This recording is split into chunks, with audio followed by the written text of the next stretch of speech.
Assalamualaikum warahmatullahi wabarakatuh. Selamat pagi, semoga sehat semuanya.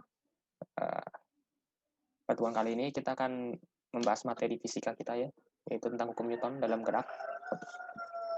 Pasti tahu, kita semua pasti tahu Newton itu siapa. Ya, dia adalah ilmuwan terkenal ya, atau dari fisika klasik ya, yang menemukan hukum Newton dan hukum gravitasi yang sangat banyak digunakan dalam kehidupan sehari-hari kita. Ya, hukum Newton dalam menjelaskan dinamika gerak. Setiap benda yang bergerak pasti digerakkan oleh gaya, atau benda akan bergerak jika dikenakan gaya. Intinya seperti itu.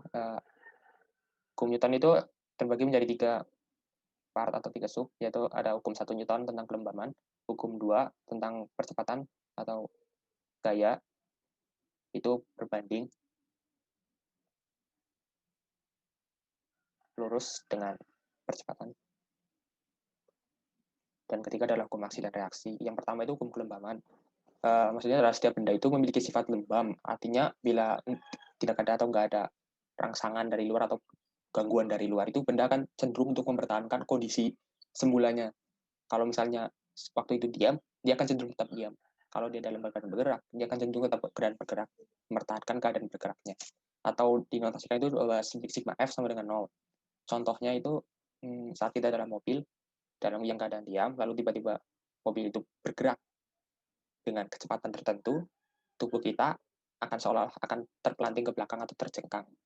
Nah, terjengkang itu bahwa si benda itu atau kita itu cenderung untuk mempertahankan keadaan semulanya kita yang diam. Jadi tetap ingin di belakang diam gitu. Dan contoh lain, waktu di dalam mobil juga, saat benda itu bergerak dengan kecepatan tertentu, lalu tiba-tiba dia mengerem, nah, tubuh kita akan terpelanting ke depan atau cenderung ke depan gitu kan. Nah, itu juga membuktikan bahwa kita itu atau kita sebagai benda itu cenderung untuk mempertahankan keadaan kita yang bergerak itu, yaitu ke depan. Kita akan cenderung untuk ke depan saat saat mobil yang kita tumpaki itu berhenti atau melawan arah. Kita akan cenderung untuk tetap bergerak ke depan. Nah, contoh lain adalah yang di dalam gambar ini kan bisa dilihat bahwa ada orang itu numpak mobil, set, nabrak tembok, das, orangnya terpelanting. Jadi saat ini tuh keadaannya itu kan orangnya dalam keadaan bergerak, dan dipaksa berhenti, dia akan cenderung untuk tetap bergerak. Jadi akan terpelanting ke depan.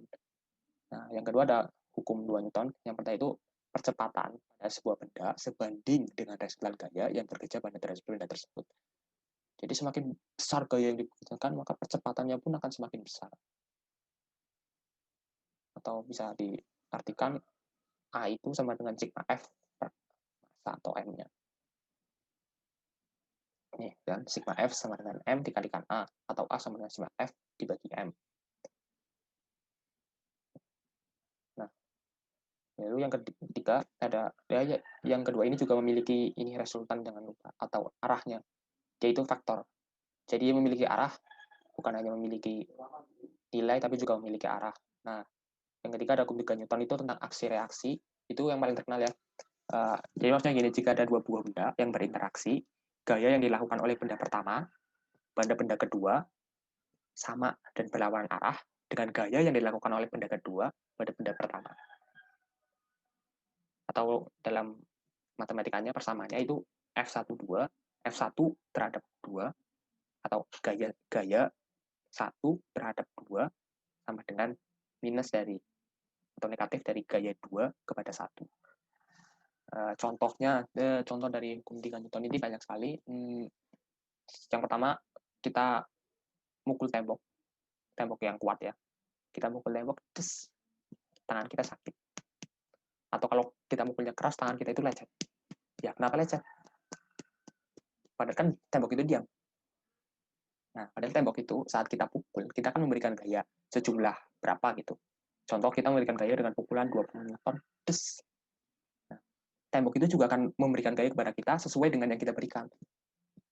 Kita memberikan 20 Newton dari tembok, juga memberikan 20 Newton kepada tangan kita, atau ya tangan kita. Maka akibatnya tangan kita itu merah atau sakit karena tidak mampu, karena kan struktur tangan kita dan struktur tembok lebih keras struktur tembok. Jadi itu. Yang lain itu seperti saat peluru lepas dari pistol gitu kan, peluru kita tembakan, kita tarik penutupnya, tes, peluru ini akan ke sana, ke depan. Tes. Nah akibatnya ada gaya yang ke belakang yang diakibatkan dari gaya ke sana itu. Nah gaya yang ke belakang itu disebut tadi kayak aksi dan reaksi. Reaksi ke belakang, tes. Nah itu sangat. Yang lainnya itu kan dalam contoh lain perahu. Tahu kan perahu yang didayung itu? Ya, ya kan? Kita kan menarik perahu ke belakang. Nah, perahunya ke depan. Nah, itu reaksi. Akibat dari aksi kita yang mendayung di permukaan di air itu, set, air kan kental gitu kan. Set, nah air itu akan memberikan gaya juga kepada kita untuk didorong ke belakang, ke depan. Kita mendorong ke belakang, nah air mendorong kita ke depan. Nah, itu aksi dan reaksi. Oh, ya, resultan gaya ini yang itu kan tadi saya bilang bahwa gaya itu mempunyai arah juga, bukan hanya mempunyai nilai. Gaya itu faktor. Contohnya ini pada contoh pertama, ini adalah gaya-gaya yang sama arahnya. Nah, kalau gaya yang sama arahnya, resultannya itu ditambah. Ya. Kan ada dua buah gaya nih, F1 dan F2, menarik kotak ini ke kanan. Nah, resultan dari F-nya adalah F1 ditambah F2, tinggal ditambahkan. Yang kedua, ada benda juga sama. Tapi yang satu ditarik oleh F2 ke kanan, sedangkan gaya yang satu menarik ke kiri, yaitu gaya F1. Nah, kalau kita anggap ini kan ke kanan itu kan kesemu X, kanan itu kan 0 ya, plus ya, positif. Nah, maka F1-nya itu dianggap negatif. Jadi resultan gaya sigma F-nya itu sama dengan F2 dikurangi F1. Gitu. Nah, kita akan membahas contoh juga nanti di slide selanjutnya. Nah, ini. Nah, ini kurang nulis. Ini ada berat dari kotaknya ini 5 kg ya. Contoh soal, tentukan percepatan dan arah benda di bawah ini. Nah, ini perhatikan gambar. Nah, di gambar ini kan ada balok yang ditarik oleh 3 buah gaya. Gaya 1 ke sana, yang 2 buah gaya lagi ke kiri. Nah, kita anggap ini gaya yang ke kanan itu F1, yang ini F2, yang ini F3. Nah, gimana caranya untuk mencari percepatan dan arah? Nah, mencari arahnya itu dari mana? Kita cari arahnya dulu. Dari mana kita cari arahnya? Ya dari gaya, karena benda bergerak itu dikarenakan adanya gaya yang bekerja pada benda tersebut. Nah, jadi dari mana? Ke arah mana? Gitu kan? Nah, ini. Kita cari sigma F-nya ya. Kalau kita lakukan berarti kan sigma F sama dengan ini F1 tadi kan F1 dikurangi F2 dikurangi F3. Nah, sigma F sama dengan 50 Newton dikurangi 25 Newton dikurangi 26 Newton. Nah, jadi resultan gayanya yang bekerja adalah 5 Newton. Dan ini positif. Kalau positif ke mana? Ya, ke kanan. Kalau positif itu ke kanan. Dan berlawan arah ya. Kalau ini misalnya ketemunya negatif gimana? Ya, kalau negatif berarti ke kiri. Karena kita menganggap bahwa positif itu ke kanan, maka negatif adalah ke kiri. Nah karena sudah diketahui nih, sigma F-nya. Gampang dong cari percepatan. Ingatkan hukum 2 Newton? Sigma F sama dengan M dikalikan A. Atau kita pindahkan ya M-nya. Jadi percepatan sama dengan sigma F dibagi dengan massa. Nah, tadi kan saya bilang bahwa massanya itu 5 kg. Massa 5. Sigma F-nya berapa tadi? Kan udah dicari. 5. 5 per 5, 1. Ini kurang kuadrat ya. Nah, jadi percepatan itu adalah 1 meter per sekon kuadrat ke arah kanan. Ya, ini jangan sampai lupa ini.